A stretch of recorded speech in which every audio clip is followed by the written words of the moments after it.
ভাই আপনি কারে বিশ্বাস করবেন কোন? যে রিপুন মিয়ার আমরা ভালোবাসতাম, বিশ্বাস করতাম, সেই রিপুন মিয়া আজকে পরকীয়া আটক। এখন এখানে কথা হচ্ছে, আমরা তো বাঙালি, কিছুদিন পর পর একটা খবর ভাইরাল হয়, পরে দেখি আমাদের আবেগে মুইতে দেয়। এখন কথা হচ্ছে, এমনও হইতে পারে যে রিপুন মিয়াকে ফাঁসানো হয়েছে বা রিপুন মিয়া এ বিষয়ে জড়িত না, হইতে পারে। এখন আগে ভাগে তাকে নিয়ে খারাপ কোনো মন্তব্য বা খারাপ কিছু ভাবা ঠিক হবে না।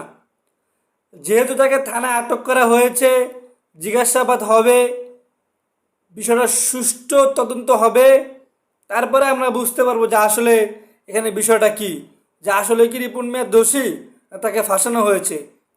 কিন্তু আমি যেটা মনে করি যে সে যেই পরিমাণ সরল সোজা, তাকে দিয়ে সহজে এই কাজটা করা সম্ভব না। তারপরেও আইনের বিচার তো আছেই, দেখা যাক।